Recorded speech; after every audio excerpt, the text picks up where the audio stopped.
This is Nick with Build Brothers Roofing. Started my digital inspection at 10021 Canyon Top Street out here in Spring Valley.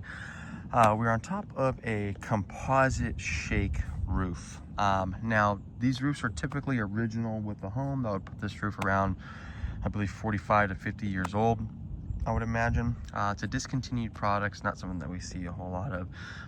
Now, it's a good product as long as nobody's walking on this roof that doesn't know what they're doing, because what ends up happening is we get a bunch of cracks along the product itself because it is so brittle.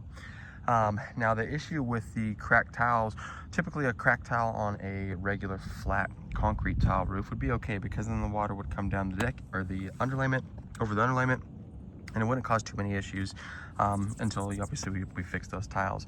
But the problem with this type of roofing is that it is installed over skip sheathing, and so what ends up happening when these tiles do crack, that water gets into these seams, and directly through there is the underlayment, and then directly underneath that is the attic.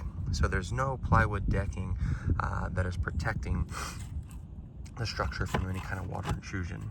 So what we end up having to do when we redo these roofs is we will have to add plywood decking throughout.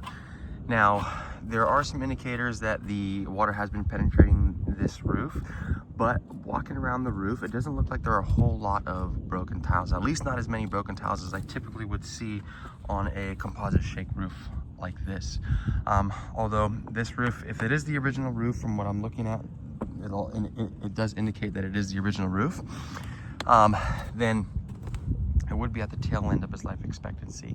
You can see a lot of the sealant around there is pretty original. There has been some repairs that have been done as well, but you can tell all the cracked tiles are along those valleys also.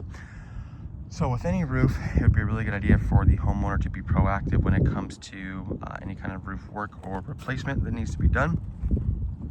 And again, you can see how a lot of these ridge caps are cracked. A lot of debris is getting caught in these valleys, and as that debris gets caught, that water is restricted when it comes to flowing, ends up getting stuck, and it'll divert into the areas of the roof that it's not supposed to. So what my suggestion would be is if the homeowner is looking to replace this roof, is we can go ahead and replace it with either a lightweight tile concrete roof, or we can just replace it with a shingle roof. It looks like the majority of the homes on the street have gone ahead and done that. This is also another indicator that this is the original product that is on the roof. So we'll tear this down to the decking. We'll add a layer of synthetic underlayment along with new plywood sheathing on this roof.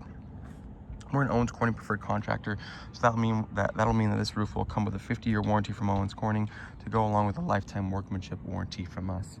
We will also be replacing the existing whirlybirds. Those are acting as the exhaust ventilation for this roof. We're going to go ahead and replace those with O'Hagan vents. So we're getting rid of these, and we're going to add the O'Hagan vents, which are flat, low-profile ventilation systems, just like your neighbor has. 1, 2, 3, 4, same thing. We're going to be doing the same thing on this property as well, just to increase that airflow.